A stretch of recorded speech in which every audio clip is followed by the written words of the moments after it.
সামনে আসছে রমজান। সিয়ামের বিষয়ে দু একটা কথা আমার চিন্তা থেকে আপনাদের শেয়ার করি। মারিয়াম আলাইহিস সালাতু ওয়াস সালাম যখন নির্জন এলাকা থেকে লোকালয়ে সন্তান নিয়ে প্রবেশ করলেন, তখন তিনি বলছেন, ইন্নী নাযারতু লির-রহমানি সাওমা ফালান উকাল্লিমাল ইয়াওমা ইনসিয়্যা। মানুষজন জিজ্ঞেস করছে, মারিয়াম, এই ছেলে কোথায় থেকে আসলো? তোমার তো বিয়ে হয়নি।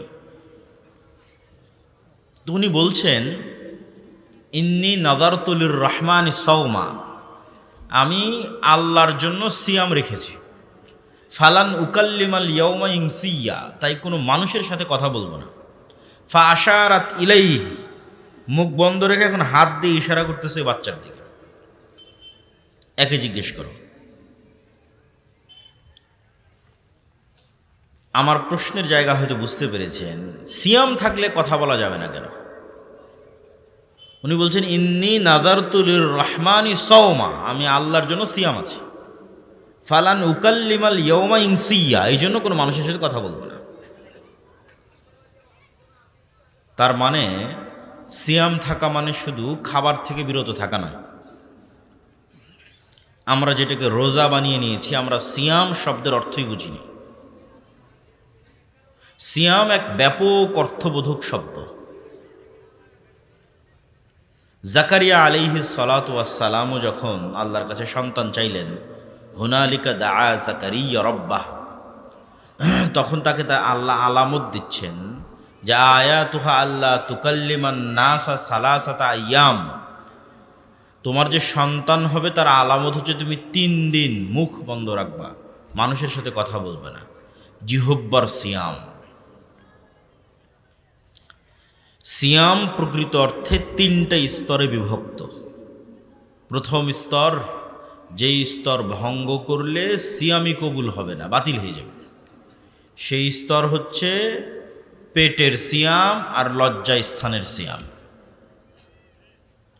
পেট থাকবে ক্ষুধার্ত এবং লজ্জা স্থান ব্যবহৃত হবে না। এই লিমিটেশন ক্রস করলে সিয়াম ভেঙে যাবে। কিন্তু এর পরের স্তর, যেটা প্রকৃত সিয়াম, যেটা আসল সিয়াম, সেটা হচ্ছে চোখকেও সিয়াম রাখতে হবে, জিহ্বাকেও সিয়াম রাখতে হবে, কানকেও সিয়াম রাখতে হবে, হাত পাকেও সিয়াম রাখতে হবে, অন্তরকেও সিয়াম রাখতে হবে।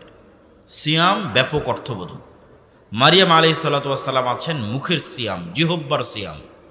জাকারিয়া আলাইহিস সালাতু ওয়াস সালাম আছেন জিহ্বার সিয়াম। জিহ্বা বন্ধ থাকবে, কথা হবে না। কিন্তু দুঃখজনক হলো সত্য যে আমরা এমন সিয়াম পালন করি যেখানে শুধু পেট পাবে না খাবার, লজ্জা স্থান হবে না ব্যবহৃত, কিন্তু ঠিকই আমাদের জিহ্বা ব্যবহৃত হচ্ছে শয়তানের জন্য, আমাদের চোখ ব্যবহৃত হচ্ছে শয়তানের জন্য, কান ব্যবহৃত হচ্ছে শয়তানের জন্য। এটি প্রকৃত সিয়াম নয়। এই সিয়ামের অর্জনকে রাসূলুল্লাহ সাল্লাল্লাহু আলাইহি ওয়াসাল্লাম বলেছেন, এই সিয়ামের অর্জন শুধুই ক্ষুধা, শুধুই ক্ষুধা, কোনো ফজিলত নয়। মাল্লাম ইয়াদা কাওলা যুরি ওয়াল আমালা বিহি ফালাইসা লিল্লাহি হাজাতুন ইয়াদা তুআমাহু ওয়া শারাবাহ। যে ব্যক্তি সিয়াম অবস্থায় মিথ্যা কথা ও কাজ পরিত্যাগ করল না, আল্লাহর কোনো প্রয়োজন নাই তার এই না খেয়ে থাকার, কোনো প্রয়োজন নাই। সর্বোচ্চ স্তরের সিয়াম পালনকারী কে? সর্বোচ্চ স্তরের সিয়াম পালনকারী হচ্ছে যার জিহ্বা ও সিয়াম আছে ঠিকই, যার চোখ সিয়াম আছে ঠিকই, যার কান সিয়াম আছে ঠিকই, কিন্তু এই জিহ্বা সিয়াম থাকার পরে ব্যস্ত আছে আল্লাহর জিকিরে। জিহ্বা সিয়াম পালন করছে কিভাবে? গীবতে নাই, অপবাদে নাই, হাসি মজাকে নাই, গালিগালাজে নাই, অপ্রয়োজনীয় কথায় নাই। এটাই জিহ্বার সিয়াম, যেটা জাকারিয়া আলাইহিস সালাতু ওয়াস সালামকে আল্লাহ বলেছেন, যেটা মারিয়াম আলাইহিস সালাতু ওয়াস সালামকে আল্লাহ বলেছেন, ইন্নী নাযারতু লির-রহমানি সাওমা। কিন্তু জিহ্বা তো সিয়াম আছে। এমন একজন সিয়াম পালনকারী সত্যিই যার জিহ্বা সিয়াম আছে, যার জিহ্বা গীবত, অপবাদ, পরনিন্দায় ব্যবহার হচ্ছে না, কিন্তু তার এই জিহ্বা আবার ব্যবহার হচ্ছে জিকিরে। ঠিক জাকারিয়া আলাইহিস সালাতু ওয়াস সালামকে আল্লাহ যেমন বললেন যে তুমি 3 দিন চুপ থাকবা, কিন্তু এই 3 দিন তোমার কাজ হচ্ছে সকাল সন্ধ্যায় আল্লাহর জিকির করবা। তার মানে কি দাঁড়ালো? তার মানে এটিই দাঁড়ালো এই 3 দিন তোমার জিহ্বা অপ্রয়োজনীয় কথাও কাজে ব্যবহার হবে না, কিন্তু ব্যবহার হবে কার জিকিরে? আল্লাহর জিকিরে। চোখ সিয়াম আছে, অশ্লীল দৃশ্য দেখা থেকে বিরত আছে, টিভি দেখা থেকে বিরত আছে, মোবাইল ফোনে অশ্লীল দৃশ্য দেখা থেকে বিরত আছে। এটা তো ঠিক আছে, একটা স্তরের সিয়াম, কিন্তু এই সিয়াম পালনকারীকে সর্বোচ্চ স্তরে নিয়ে যাবে যদি এই চোখ ব্যস্ত থাকে আল্লাহর কোরআন তেলাওয়াতে। এভাবে শরীরের প্রত্যেকটি অঙ্গ প্রত্যঙ্গ যখন বিরত থাকবে গুনাহ থেকে, ব্যস্ত থাকবে আল্লাহর আনুগত্যে, তখনই তৈরি হবে সিয়ামের প্রকৃত আনন্দ। আল্লাহ সুবহানাহু ওয়া তাআলা সকলেই জানেন। আমি জাস্ট কিছু নুক্তা পয়েন্ট যুক্ত করার জন্য 2-5 মিনিট এই বিষয়ে কথা বলছি। জানেন তো সবাই, আল্লাহ সুবহানাহু ওয়া তাআলার নিকটে সিয়াম পালনকারীর মুখের গন্ধ পৃথিবীর সর্বশ্রেষ্ঠ যে গন্ধ তৈরি হয় হরিণের নাভি থেকে, মৃগ নাভি থেকে, তার চেয়ে শ্রেষ্ঠ গন্ধ হিসেবে বিবেচিত হয় একজন সিয়াম পালনকারীর মুখের গন্ধ। এবং আপনাকে একটা বিষয় মনে রাখতে হবে, প্রতিটা আমলের প্রতিবিম্ব, প্রতিকৃতি, পাল্টা রিয়াকশান কিয়ামতের মাঠে দেখা যাবে। ভালো মন্দ সব আমলের। যে হয়তো আল্লাহর রাস্তায় করেছে যুদ্ধ, দিয়েছে জীবন, দেখা যাবে সে কিয়ামতের মাঠে উঠছে, তখন তার শরীর থেকে ঝরছে রক্ত, বের হচ্ছে মিষ্টি গন্ধ। এইটা তার আমলের প্রতিকৃতি, প্রতিবিম্ব সে কিয়ামতের মাঠে দেখবে। কেউ যদি পড়ে থাকে সূরা বাকারা, সূরা আলে ইমরান, তাহলে বাকারা এবং আলে ইমরান কিয়ামতের মাঠে আগমন করবে ছায়া হিসেবে। কেউ যদি দেয়নি তার সম্পদের জাকাত, গরু ছাগলের জাকাত, সম্পদ হবে সাপ, গরু ছাগল হবে শিংওয়ালা। কেউ বলেছে মিথ্যা, গাদ্দারি করেছে, তার পিছনে বসানো থাকবে একটি পতাকা, যেখানে লেখা থাকবে গাদ্দার। প্রত্যেকটা আমলের একটা পাল্টা প্রতিক্রিয়া মানুষ দেখতে পাবে কিয়ামতের মাঠে। তো সিয়াম পালনকারীর মুখ থেকে সুগন্ধি বের হবে। কিন্তু প্রশ্ন হচ্ছে, ইবনুল কাইয়িম রাহিমাহুল্লাহ লিখছেন, এই সুগন্ধি তখনই বের হবে এবং সিয়াম পালনকারীর মুখের যে গন্ধ, এটি আল্লাহর নিকটে তখনই সুগন্ধি হিসেবে বিবেচিত হবে যখন এই মুখ কোনো গন্ধযুক্ত কাজে ব্যবহার হয়নি। আমি বলেছি প্রত্যেকটা কাজের পাল্টা প্রতিক্রিয়া গায়েবে তৈরি হয়, ইনস্ট্যান্ট তৈরি হয়।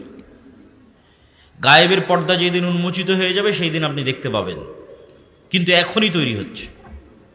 আপনি মুখ দিয়ে যখন মিথ্যা বলেছেন তখন এই মুখে দুর্গন্ধ তৈরি হয়েছে। এই দুর্গন্ধ গায়েবে তৈরি হয়েছে, যা ফেরেশতা বুঝতে পারে, এই জন্য ফেরেশতা নাই, পালিয়ে গেছে। মিথ্যার দুর্গন্ধে ফেরেশতা পালিয়ে যায়। এই দুর্গন্ধের পর্দা উন্মোচিত হয়ে যাবে। আপনি মিথ্যা বলাই যে আপনার মুখে এখন দুর্গন্ধ বের হচ্ছে, এটা তো আপনি এখন দেখতে পাচ্ছেন না, এটা গায়েবে হচ্ছে, ফেরেশতা দেখে পালিয়ে গেছে। এটা যেদিন গায়েবের পর্দা উন্মোচন হয়ে যাবে, কিয়ামতের মাঠ আসবে, তখন দেখবেন দুর্গন্ধ। তাহলে আল্লাহ সুবহানাহু ওয়া তাআলার নিকটে তখনই এই মুখ সুগন্ধিযুক্ত বলে বিবেচিত হবে যখন এই মুখ দুর্গন্ধে ব্যবহার হয়নি। গীবত দুর্গন্ধ, মিথ্যা দুর্গন্ধ, গালিগালাজ দুর্গন্ধ, নিকৃষ্ট পায়খানা পেশাবের চেয়ে দুর্গন্ধ। এগুলো দুর্গন্ধ ফেরেশতারা সহ্য করতে পারে না। আছে সিয়াম, ওইটা লজ্জাস্থান আর পেটের সিয়াম পর্যন্ত সীমাবদ্ধ। ওই সিয়ামের কোনো কাজ নাই।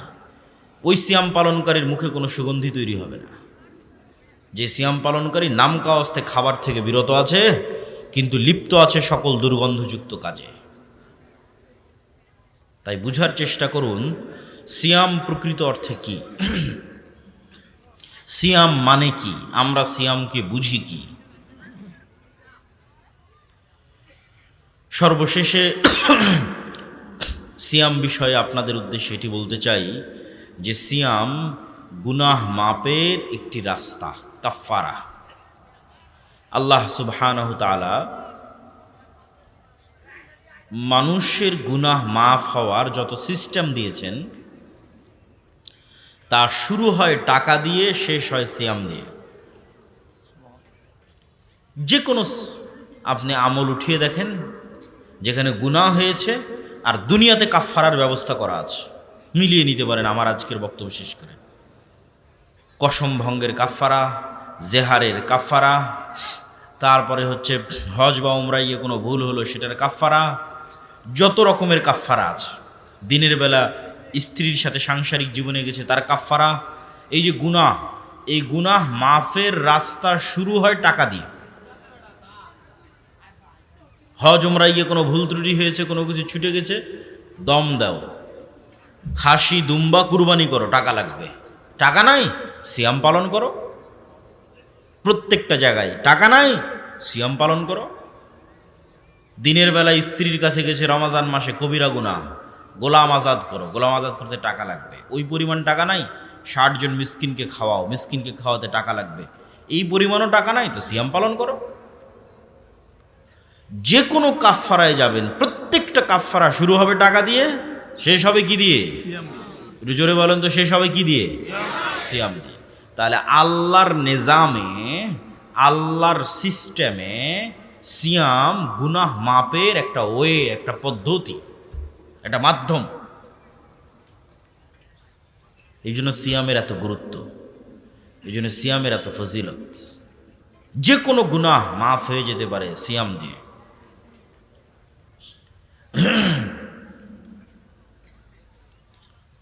প্রিয় দর্শক ও শ্রোতা, উপস্থিত মুসল্লিবৃন্দ, সকলের উদ্দেশ্যে উদাত্ত আহ্বান থাকবে, আমরা যে শাবান মাসে পৌঁছে গেছি, এই শাবান মাস যদি শায়েখ আব্দুর রাজ্জাক বিন ইউসুফ এই বিষয়ে আলোচনা করেন, বিস্তারিত শুনবেন। আমি শুধু কিছু নোক্তা, পয়েন্ট যেগুলো খুব গুরুত্বপূর্ণ এবং সূক্ষ্ম, সেগুলো আপনাদের সাথে শেয়ার করে যাচ্ছি। সকলেই জানেন যে শাবান মাসে আল্লাহ সুবহানাহু ওয়া তাআলার নিকটে 1 বছরের আমল তুলে ধরা হয়।